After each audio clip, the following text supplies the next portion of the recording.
What's going on, Paisanos? V here, coming at you guys, well, with a little market watch today. Common question of the day right off the gate, what sleeves do you use? I mean, looking at TCG Player's website, there's a ton, and I mean a ton of sleeves that are out there in the market. I mean, way more now than there's ever been before in the game, in any game. There's also Imperial Duel sleeves that they have, the Imperial Duel's armor sleeves. You guys can check out by going to their website, and you can buy 2 get 1 free. I think these sleeves are the most durable sleeves on the market, if you want my honest opinion. You also have the Dragon Shield sleeves, which a lot of people still like, and they have the art sleeves that a lot of people also like a lot, and they're pretty nice. And then you have Konami sleeves. I mean, literally the Konami sleeves that you can't really get here in America. Just take you a couple of months to get, but they have like ones for different art types, like Shadow's, like this one over here showing Shadow Fusion, which are really cool, but we really don't rarely get any Konami sleeves, and these are really mostly not meant for the main deck, because in Japan you can double sleeve them, so you can use them, but these are meant for the extra deck. But for like main deck sleeves, there's tons of them. There's also the Ultra Pro Eclipses, the KMCs, and those aren't bad as well, but I personally, like I said, I think the best sleeves right now going around is either the Dragon Sleeves or Imperial Duels, depending on how you want to look at it. But comment down below, let me know what sleeves you like and why. Also, if you're new to the channel, please make sure to hit the subscribe button, like button, and like I said, comment down below. I would love to know what you guys think. Also, make sure to hit the notification bell to let you know when I do these videos and I'm live on this channel. And yeah.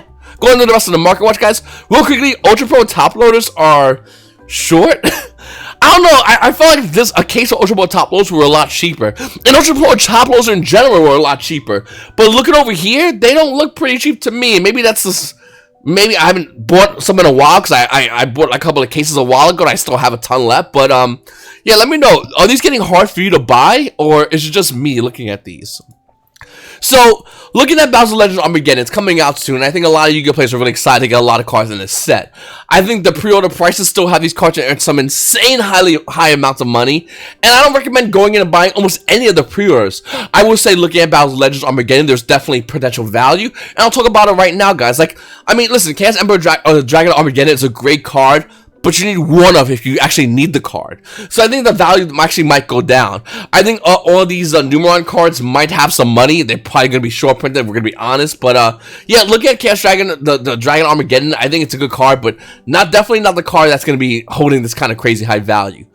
10,000 Dragons is a card to celebrate the fact that Konami has made 10,000 cards. It has a nifty effect, but it's not something that's going to be meta-defining. Look at the current market price. The market price is roughly around almost at $1,500, but the price point in the market is $2,200. Let's put this into perspective. This card sees no play, $2,200, okay? Appaloosa Prismatic is $1,000, and this card sees play. In fact, for 2 Appaloosas Prismatic, you can get 10,000 Dragons. You can get a great card that you can put up and go, yep, that card's valuable, sees no play, but there it is. Or you can get Appaloosa Bow of the Goddess Starlight Rare. I don't know what you would do, but I would probably stick with the 2 Appaloosa if that was going to be investing money in 10,000 Dragons. Like I said, Battles of Legends definitely still has money, but I don't think this is necessarily what people are looking at specifically. What I mean by this is, Elemental Hero Escuridao is a good valuable card in the set. It's currently roughly $1.88 in the market price, and it's roughly around $1. This card shouldn't be too hard to get, and look at the other versions, which at one point were having a lot of value, and still technically have some decent value. Seeing a card for $1 is actually a good idea to maybe buy the Challenge Up Mega Promo, which is definitely the highest version of the card. It's going down from its $20 market price, it's roughly around $15, and will continue to go down. So this actually might have value, the older version of this card in this set. I think the best card in this set is Elemental Hero Shining Flare Wingman. And I'm not trolling you guys. With a $3 market price, this card is barely holding on to $3 in the market. There are a ton of them listed, but let's stick with me on this one. One, it says Hero on it, so obviously we know it's going to be worth money. That's number one. Number two, even though Elemental Hero Shining Flare Wingman has an Ultimate Rare version, the card is a hero card. And as time goes on, hero cards get higher in value, and that's just how they work. This has become very expensive. Look at Elemental Hero Shining Flame Wingman. I'm not going to say it's a meta-defining card, but I will say it's a TV show card. I think we can agree that casuals that want to play heroes would probably place it in a deck because they watch a TV show. And you know what? Competitive players might not care about this card, but it will still hold value as that kind of card.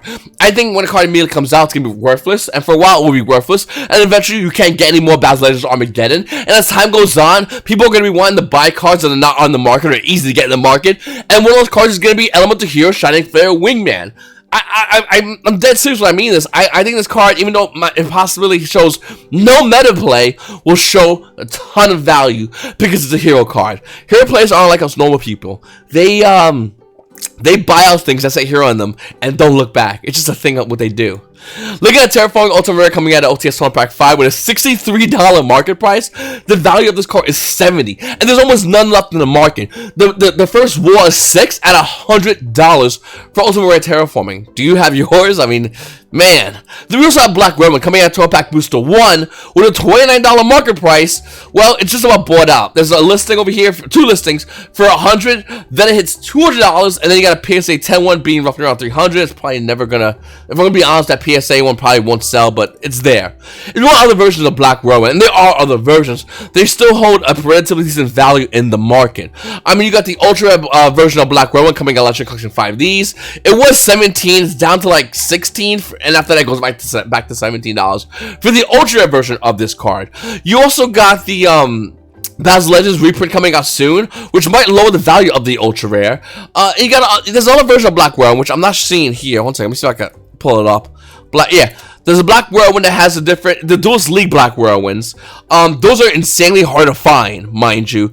There's a bunch of listings on here right now, but I guarantee you, after this video, it's probably gonna be hard to find. And as time goes on, these are gonna be hard to find because they only came out in the Duelist League promos. The minute people realize the fact that something's hard to find, they usually gets bought out. We kind of know this already. I'm telling you right now.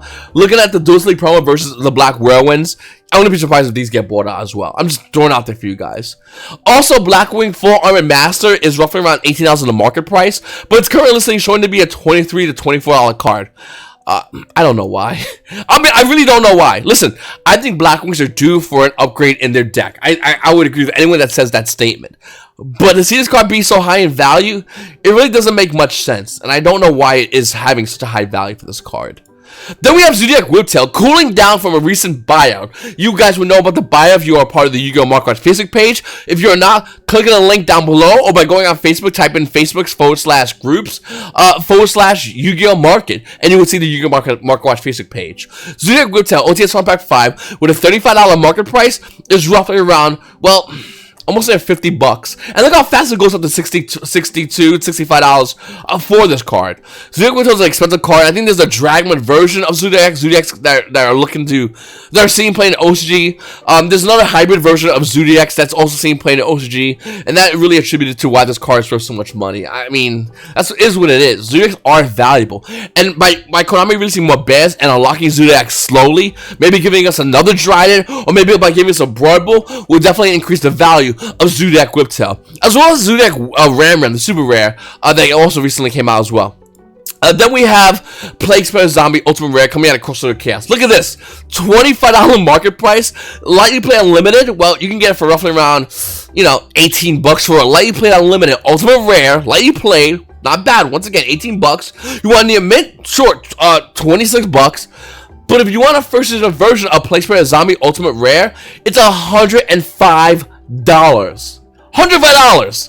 So you go from 18, if it doesn't have that little version stamp, to 105 that fast. Little fun fact, I think we're going to start seeing the unlimited versions of the ultimate versions of Plague Spreader Zombie get bought out. I think that's going to start moving up. No one's going to be dropping $105 for first edition version when they could buy an ultimate rare still, but unlimited for a way cheaper version of the price. What is it, like 25% from the unlimited compared to where the first edition version is? It's just insane. And then we have Prank Kids. Oh, man, Prank Kids getting a new Link 1. It's just so. Instant Fusion going away to 1 really hurt Prank Kids a lot. Like a lot. Because with Prank Kids, you need utility cards. You need Prank Kid Pranks, you need Pandemonium, and that's going to help you start getting your Prank Kids plays going. You need, Polymerization and 2 Prank Kids to once again start getting your plays going. or you need Instant Fusion, which got Rocket Ride to help sort your Prankets combo out. And I think my Konami goal, listen, Instant Fusion going to 1 because that card's too broken, and we can all agree on that. Prankets players really got hurt by that, especially with Nibiru coming out, which definitely hurts us like a lot.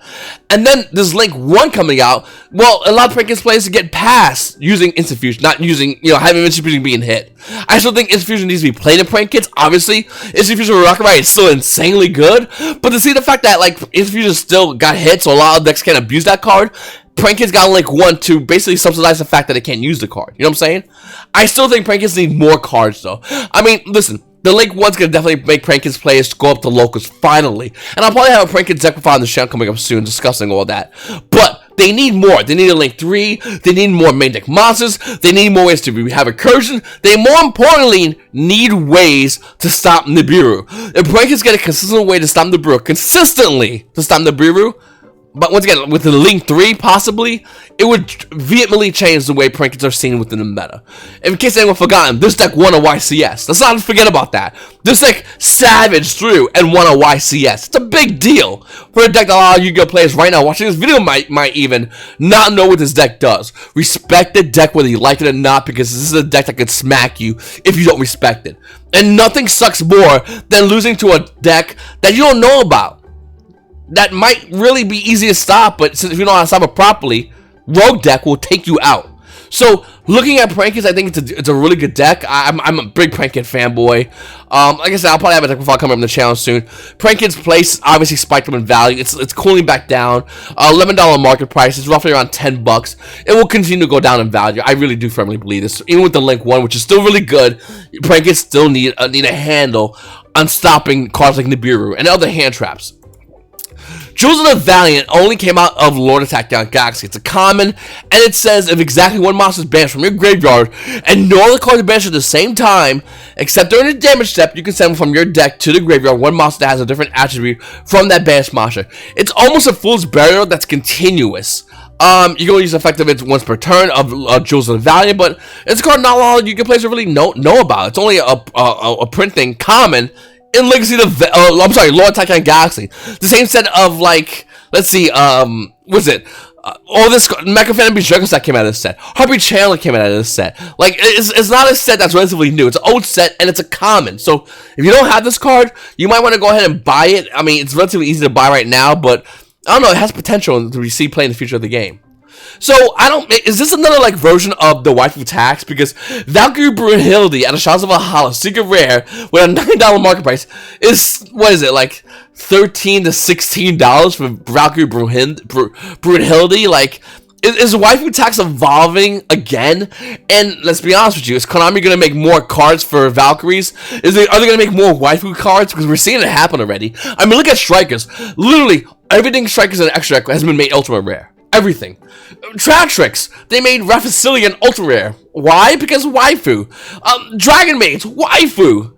Is Valkyrie's going to be following that same kind of trend? I don't know, but Saber Hildy, sources kind of say yes. We also see Yu-Gi-Oh! OTS on Pack 13 with Book of Moon being $88 underneath its $97 market price. And that's only because, once again, more of these are being cracked open in OTS stores. More of these are being cracked open and players just storing them online. Bistola is $74, you know, definitely a little bit higher than the $69 market price, but a lot lower than its original $100 price point. The more I look at OTS 13, the more I don't hate it as much. I still hate it. Don't get me wrong, OTS 12 blows us out the water. OTS 11 is definitely better as well. But looking at OTS 13, it's still not bad. I mean, Body Shark and Deep Sea Diva is good for Yu-Gi-Oh! Players that want to play water, especially for cheap water decks. Deep Sea Diva is a great upgrade from the rare version. And $2 for each is not that bad. Body Shark, you had a choice of what? Secret Rare and Gold Rare. And now you have a choice of Body Shark Super Rare at OTS 13, which is like $1. Former Synchron was creeping up. We can all agree on that. And other versions of Former Synchron are still high in value. It's $1. Crystal Ray Synchron was doing the same thing. It's also 45 cents. There's a lot of other cards in here that I think that should have been changed. Like ABC Buster Dragon should not be in here. I think that's more of an insult. Same with Junk Speeder. That should have been something else. It's cool to see Lady in White in here.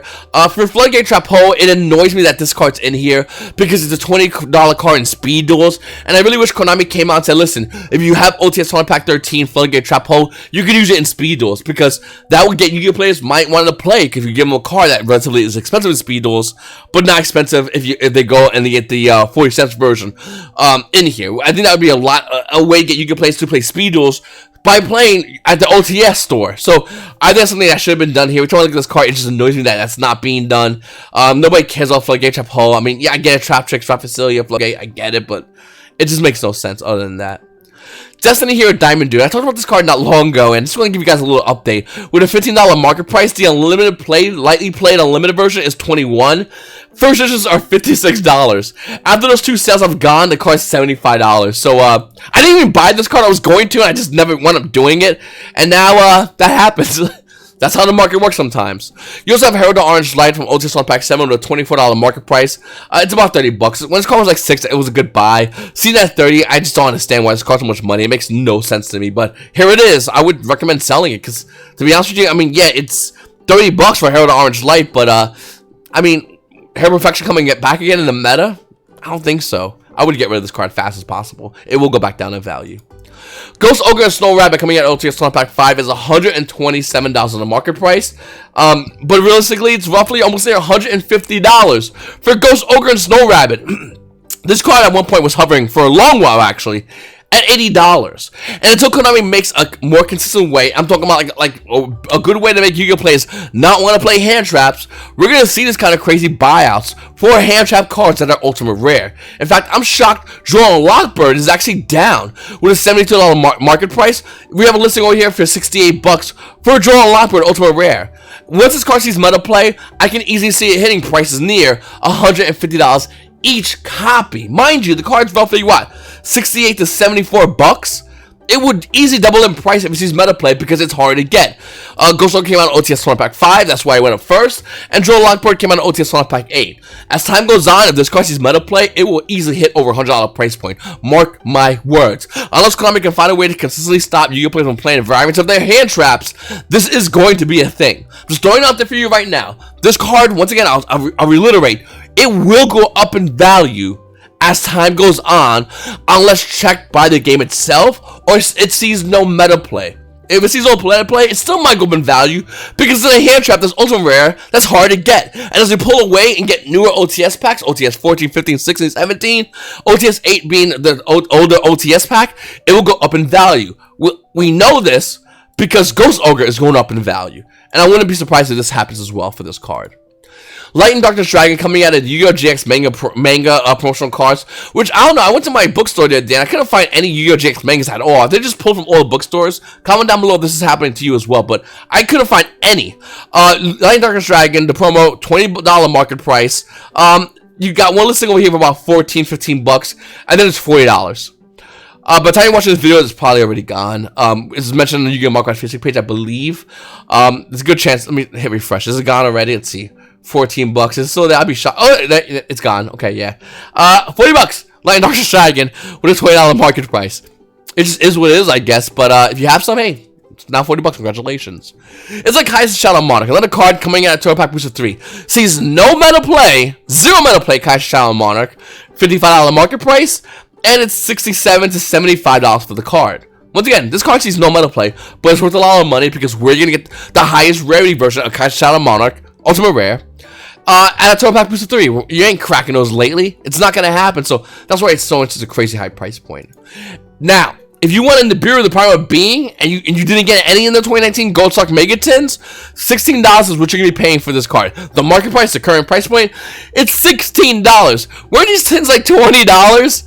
I believe it's $30 maybe. Maybe I'm wrong. I thought they were $20. Anyway, Nibiru, the Power of Being, is $16 each. It is that much needed of a card.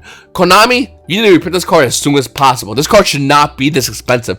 This is a promotional card for the Megaton. I always say, I always want good Megaton promo cards. I think we had, what, Pot of Zayas was an ultra rare, one of the Megatins. That's a great promo card. And then after that, Konami kept reprinting the card over and over again, so the promo wouldn't be like $5, $8, and $10 for an ultra rare promo within the Megatin. Look at Nibiru, it's not gonna reprint. We're about to hit 2020 Megatins, and the 2019 Megatin promo is almost as much as a Megatin. That's not fair. That's not right. Like, what's happening here? Konami slipping in the wheel? This should have been the OTS 13 reprint as a super rare. It would have made infinitely more sense. Even worse, little salt on your wound. They recently made this the token for Nibiru Pirate Being came out. I think it was OTS Tournament Pack 12 or 11 had Nibiru Pirate Being token out. Like, that's way too late. It should have been the same thing in the 2019 Megatin. I feel like there's a lot of late cards coming out, and like I said, Konami definitely needs to up their game on the Beauty Department Being. We're gonna make this card an ultra rare in the 2020 Megatins a year after it's been out? That's insane. This card is the combo deck killer. Okay, before this card, combo decks are doing whatever they want to do, and I think we need to find out either way to check this card or a way to make this card easily accessible for all Yu-Gi-Oh players. But we can't have this card in its current state. It just makes zero sense for the economy of the market of the game. Zero sense whatsoever. And then we have Crystal Bond. Listen, Legendary Duelist Season 1, I think we can all agree that there's printing errors. Now, if everyone's freaking out about it, well, don't talk to Magic players, because they constantly have printing errors. I'm not saying that's good that we have printing errors and you're having it in Legendary Duel Season 1 instead of LOB or MRL, but it's still a pain to see printing errors. I'm with you on that one. But what I will say is, even though it's printing errors, I'd rather have printing errors in Legendary Duel Season 1 than, I don't know, Battle Legend Armageddon. I'd rather have printing errors in Legendary Duel Season 1 than any other set. Not that I'm a big fan of printing errors, but it's like... you're gonna get stabbed. You're gonna get stabbed in the heart or your toe. Toe, I guess. I mean, you know what I'm saying? Anyway, look at the Legendary Duel Season 1. Obviously, Konami's gonna hopefully, Konami should be able to fix the printing errors, or at least work towards fixing the printing errors. I don't think this is beyond their measure of their imagination that they're going, Legendary Duel Season 1, those little scuffs on the cards, perfect. You know what I'm saying? So I think that's going to get fixed. I will say, though, the values of Legendary Duelist Season 1 compared to the original counterparts, valuations are insane. I mean, look at Crystal Bond. This is different rarities. They're all ultra rare. This is important. Ultra rare Crystal Bonds. You got purple, green, blue. Okay? This is the colors of the ultra rares, but whatever. They're about $4. You can see it over here. Somehow the green one's $3. Sure, whatever. The original print Crystal Bond coming out of Legendary Duelist Ancient Millennium with a $47 market price, still expensive. It's still like $34. Mind you, they're the same rarity. There's different colors within the rarity of the card. Okay, that's insane to look at this. Look at it for that kind of value. Look at the Legendary Duels once again. I really do think that Konami definitely messed up on the printing. It's not on purpose. Everyone's freaking out about the printing. It's bad, and it is bad. I mean, you paid money for a good product, you're not getting a good product. But I will say, this isn't new to Yu-Gi-Oh players. If you've been playing Yu-Gi-Oh for a long while, there's always been printing errors. There's been crimps on cards. There's been printing errors where the texts are not even in the cards, and there is a market for those kind of cards. Is it the same market as the market in the printing errors that we see in Legendary Duel Season 1? No. But we've always had printing errors in the past, and Konami has always worked towards fixing those. And I think as time goes on, that will get fixed and that will get changed. So it's not something I'm not gonna really dwell on. I'm personally not gonna be buying a Legendary Duelist cards. If anything, I would buy the singles on TCG Player. If it's near mint, it better damn well be near mint. If it has a bend on it, obviously it's not gonna be near mint. So you would see like lightly played. So that's what I would personally do. You just buy near mint, like do it like that way. That's what I recommend. Even when the set first came out, I said you should realistically buy the set in singles. Buying these boxes for like $15 makes zero sense when there's no real value in them. And looking at it right now, once again, there's no real value. I don't know why people are buying sealed product going, I can't wait to make equal value. Like, it just makes absolutely no sense. Buying the singles make infinitely more sense, and even the tokens, which look really cool actually. I kind of want to collect all the tokens of these. Or just it's better to buy them singly online, rather than go ahead and buy a sealed product thinking you're gonna make any kind of value. This is not gonna happen, especially with Toon Chaos being around. That's a lot of it. Why would you buy Legendary Duelist boxes over Toon Chaos? Makes zero sense to me. But that's on you guys. I'm not trying to soften the blow. I'm not trying to be a spokesman for Konami. I'm just trying to put a little reality in the situation. The set cardboard is trash. Buying singles makes it easier because if you get the card and it's not good, you can send it back and get a better quality card. This is something I've been recommending for a while with a lot of singles and a lot of sets coming out. So anyway, that's what I'm still gonna recommend. Even with Battle's Legend Armageddon, I don't think you should be buying sealed product unless you want to play lottery and probably pull a $2,000 card, which obviously is gonna go down as time goes on. I think it'll go down a little bit once everybody it's out in circulation and then spike back up. That's what's probably gonna happen with that card. Anyway, I really appreciate you guys watching my videos. Please make sure to subscribe if you haven't subscribed already. Hit the like button, comment down below. It's your boy V, and YGOPaisano as well. You guys have a great day.